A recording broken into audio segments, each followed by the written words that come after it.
حضرت برا بن عازب رضی اللہ تعالیٰ عنہ سے روایت ہے، یہ بیان فرماتے ہیں ایک انصاری صحابی کے جنازے کے لیے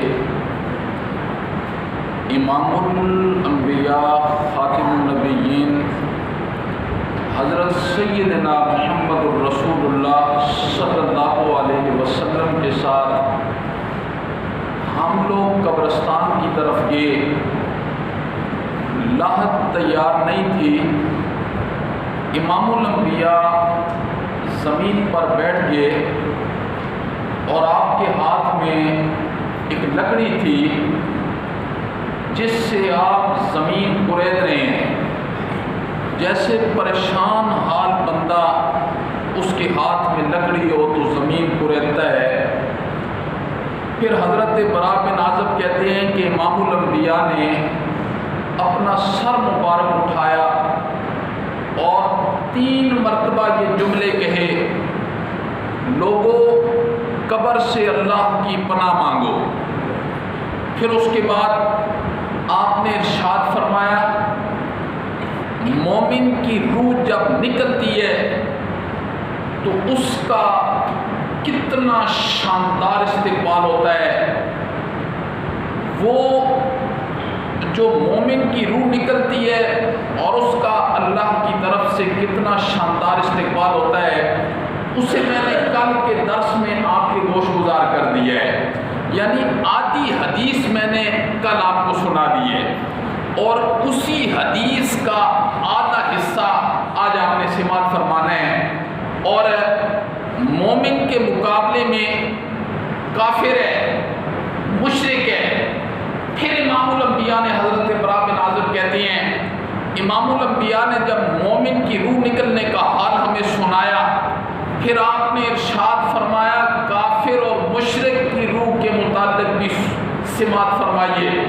پھر امام الانبیاء نے کافر اور مشرک کی روح کیسے نکلتی ہے فرمایا، سیاہ فرشتے آسمان کی طرف آتے ہیں، بالکل سیاہ ہوتے ہیں، بڑی ڈراؤنی صورت ان کی ہوتی ہے اور ان کے ہاتھ میں ٹاٹ کے لباس ہوتے ہیں۔ جنتی کے لیے تو مومن کے لیے تو جنت سے کفن لایا جاتا ہے۔ آپ نے ارشاد فرمایا وہ جو کافر اور مشرک اس کی روح نکلتی ہے، آسمان سے بڑی بدصورت فرشتے آتے ہیں، ان کے ہاتھ میں ٹاٹ کے لباس ہوتے ہیں۔ وہ کافر اور مشرک کی روح انہیں دیکھتی ہے کہ وہ تا حد نگاہ تک ہوتے ہیں تعداد میں۔ پھر وہ ملک الموت آتے ہیں، پھر اس کافر اور مشرک کی روح کو نکالا جاتا ہے اور ملک الموت اس کے سر پہ کھڑے ہو کر یہ کہتا ہے، اے خبیث اور گندی روح، نکل اب رب کی ناراضگی کی طرف۔ اب یہاں اللہ کا ترس ختم ہو جاتا ہے۔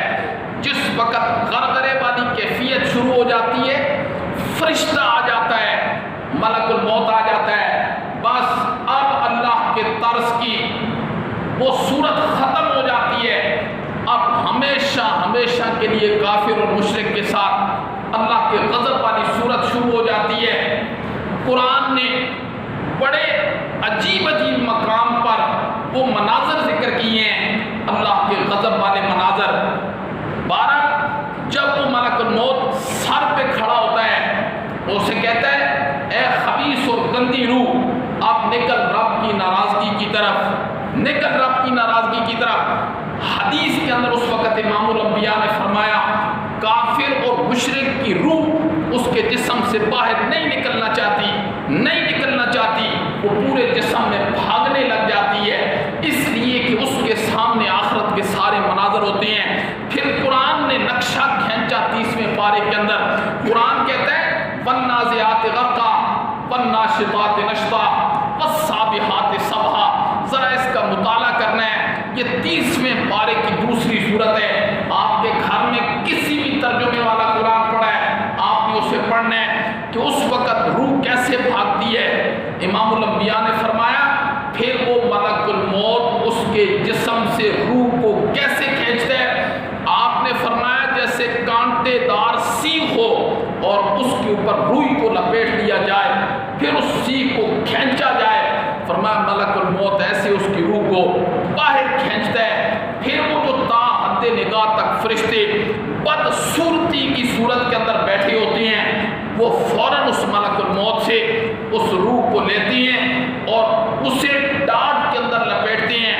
امام الانبیاء نے فرمایا اس ٹاٹ سے اتنی بدبو آتی ہے، اتنی بدبو آتی ہے جیسے کوئی انسان گلا سڑا مرا پڑا ہو، پھر اس کی بدبو سے پوری زمین جو ہے نا کانپ اٹھتی ہے۔ فرمایا اتنی بدبودار وہ ٹاٹ ہوتی ہے، پھر اس کے اندر سے جو بو آتی ہے، امام الانبیاء نے حضرت برا بن عازب کہتے ہیں پھر اس وقت ہمیں کافر کی روح اور مشرک کی روح کے متعلق فرمایا کہ جب وہ سارے فرشتے لیتے ہیں اور اوپر کی طرف لے کے جاتے ہیں، اوپر کی طرف لے کے جاتے ہیں، سارے زمین اور آسمان والے فرشتے اس پر لعنت کر رہے ہوتے ہیں، اس پر لعنت کر رہے ہوتے ہیں، تیرا آنا لعنت کا مستحق ہے، لعنت کا مستحق ہے۔ پھر اوپر لے جاتے ہیں، اوپر لے جاتے ہیں۔ پھر قرآن بولا سورہ اعراف کے اندر جب وہ فرشتے اوپر لے کر جاتے ہیں نا تو اللہ کہتے ہیں سورہ اعراف کے اندر اللہ نے فرمایا لا تفتح لهم الابواب السماء، ان کے لیے آسمان کے دروازے نہیں کھولے جاتے، اس کے لیے آسمان کے دروازے نہیں کھولے جاتے، ولا يدخلون الجنہ، اور نہ اسے کبھی جنت میں داخل کیا جائے گا۔ قرآن قصے بھی نہیں سناتا، کہانیاں بھی نہیں سناتا، قرآن بڑی صاف اور ستھری بات کرتا ہے۔ قرآن نے فرمایا ان کے لیے دروازے نہیں کھولے جائیں گے، ولا يدخلون الجنہ، انہیں جنت کے اندر بھی داخل نہیں کیا جائے گا، حتی یلج الجمل فی سم الخیاط، اللہ نے فرمایا اس وقت تک جب تک کہ اونٹ سوئی کے ناکے سے نہ گزر جائے اس وقت تک انہیں جنت میں داخل نہیں کیا جائے گا۔ کیا مطلب؟ نہ اونٹ سوئی کے ناکے سے گزر سکتا ہے اور نہ یہ لوگ جنت میں داخل ہو سکتے ہیں۔ پھر قرآن سورہ حج میں مشرک کے متعلق کیا کہتا ہے؟ قرآن نے فرمایا وَمَن يُشْرِكْ بِاللَّهِ، جس نے اللہ کے ساتھ شرک کیا، ظاہر اللہ کے ساتھ شرک تو وہی کرے گا نا جس نے پہلے اللہ کو مانا ہوگا پھر ہی شرک کیا ہوگا، اگر اللہ کو نہیں مانا تو شرک کس کے ساتھ اس نے کرنا ہے؟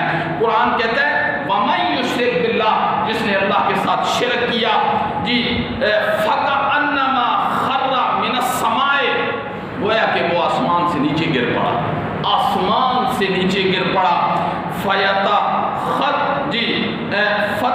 فَتَخْطِفُهُ الطَّيْرُ، اور پرندوں نے اسے نوچ لیا یا ہوا نے اسے دور پھینک کے رکھ دیا۔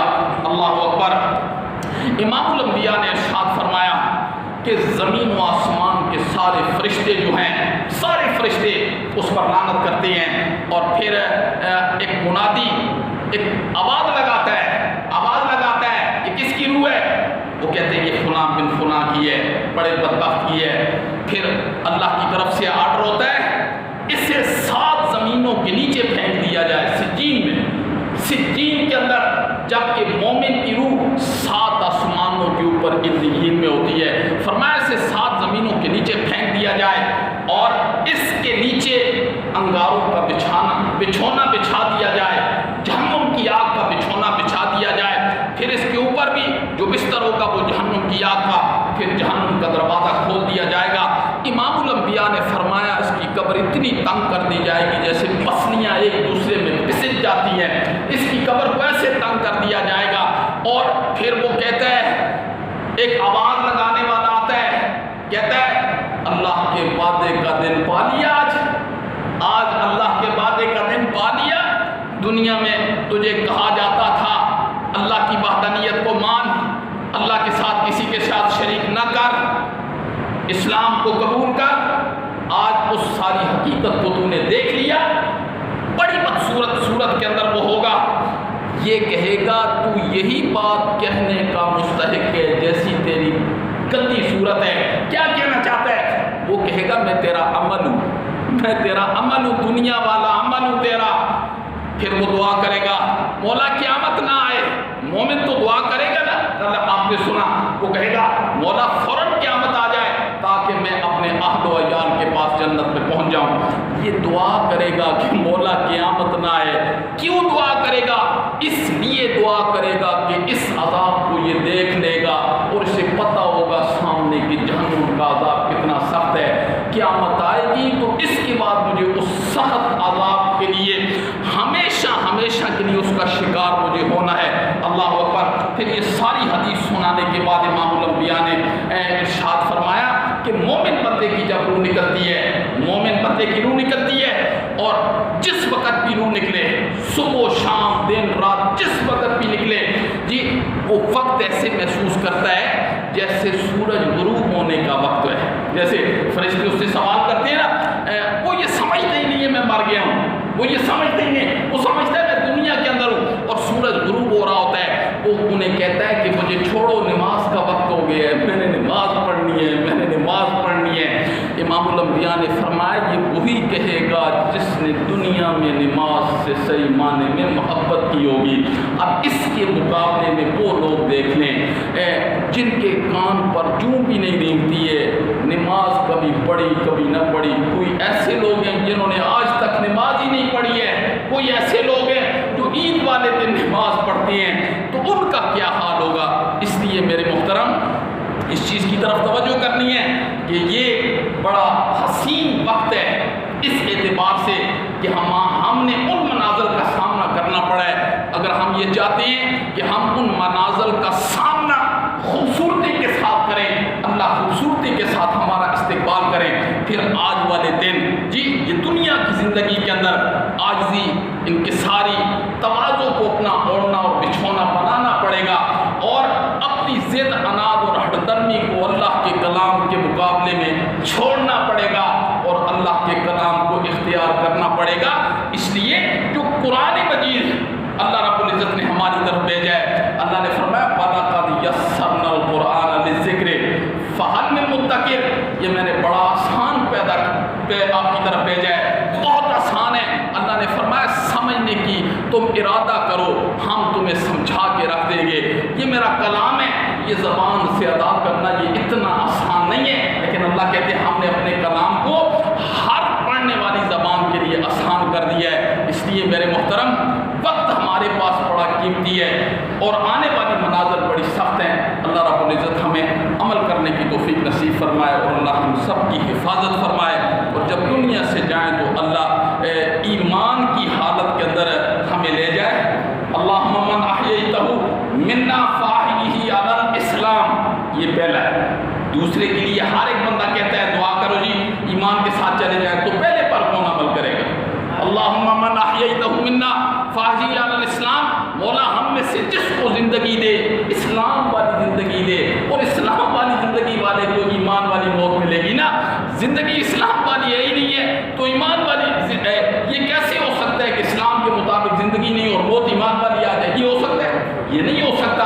اسی لیے کہا اس جو ہم دعا پڑھتی ہے میت کے لیے اللہم من احییتہ منا فاحیہ علی الاسلام, پہلے یہ اللہ نے کہا مجھ سے دعا مانگو اللہ ہم میں سے جس کو زندگی دے اسلام والی.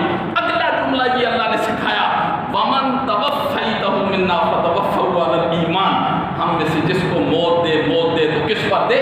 ایمان پر دے. اس ایمان کے لیے پہلے اسلام والی زندگی کو اختیار کرنا پڑے گا. اللہ ہمیں عمل کی توفیق نصیب فرمائے. اللہم السلام تبارک اللہ سب کا بیٹھنا